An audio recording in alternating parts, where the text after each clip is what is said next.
to my film and TV channel. Let's have a look at Beetlejuice today. Yes, a big fan of the original, of course, many years ago.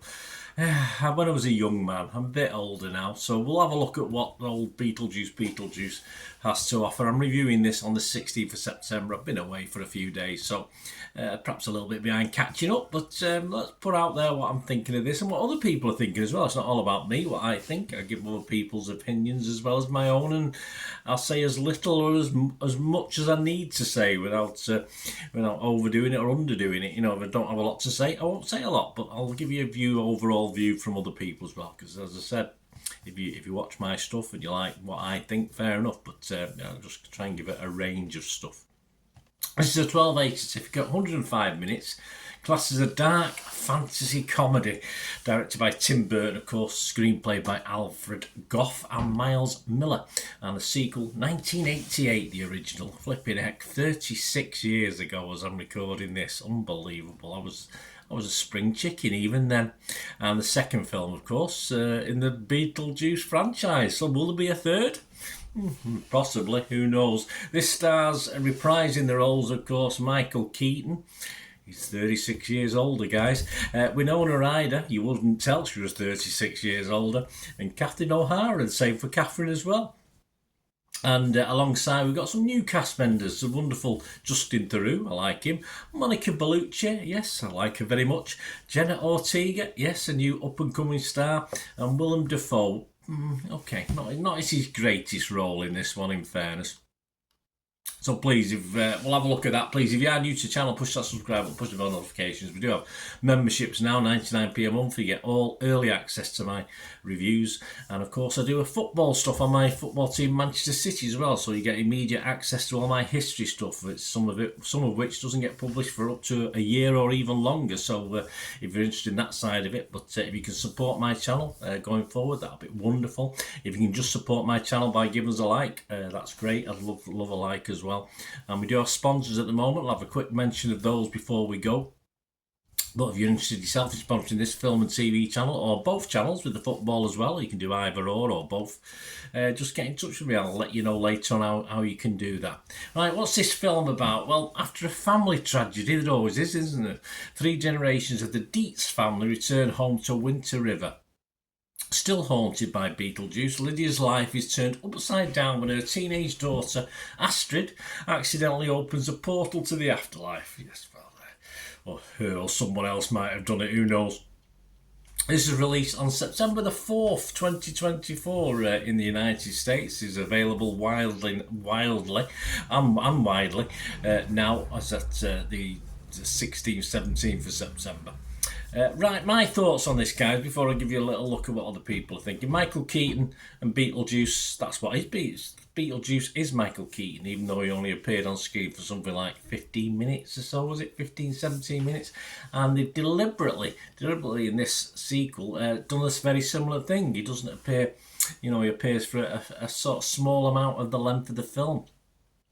And, of course, for me, Michael Keaton, 36 years later, it feels as though it's someone else doing that role. It doesn't seem as though it's Michael Keaton. I know that's, it is, for me, it's synonymous, of course, Beetlejuice and Michael Keaton, but it just felt like someone else was doing it. It didn't seem right. It didn't quite work for me, although it does an excellent job.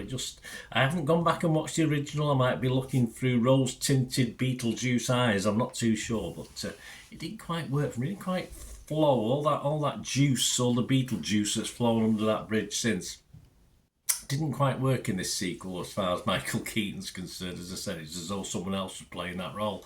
An unlikable, moody teenager to begin with. I get a little bored with that sort of character. Of course, it all switches round during the film, which is okay. Away from Michael Keaton and stroppy teenagers, of course, Winona Ryder and Catherine O'Hara, who reprise the roles, are always an excellent watch and well worth the watch. Jenny Ortega, as I've already mentioned, a welcome addition to the franchise, depending how long it goes on for. The comedy for me, though, was a little bit tired. I didn't find it overly funny. The people I liked and enjoyed, little shrunken heads and all this sort of thing in the first film, And there's no real comedy for it. It didn't really make me laugh. This it didn't tickle me at all. I'm not too sure how you approached it, but I certainly didn't hear much laughter in the cinema either. And the drama side, or the family drama side, it's a bit slow and laborious, and it takes a little bit of while to get going. And of course, the Dead World stuff is fairly routine, apart from the avenging lady coming back to suck souls out of people. It was a little bit routine for me, and it all felt a little bit disjointed, possibly until about the last third of the film, when it started to get to a conclusion and come together a little bit more. But I just thought it sort of lacked a little of the magic of the original, which it was at the time. You wanted more Keaton in the original, of course, and as I said, they deliberately kept it to the minimum in this one, or a similar sort of screen time, and it worked for me because sadly I didn't particularly want more of Keaton because he wasn't impressing me that much. Will there be a Beetlejuice 3? Will there be a Beetlejuice TV series? Who knows? But I'm not enthused by the idea. I'd rather watch, say, another series of Wednesday or something like that with this young lady in as well. With no original to look back on, an old timer like me. Yeah, this is fine. This is okay. It remains an adequate follow-up, I think. Long overdue.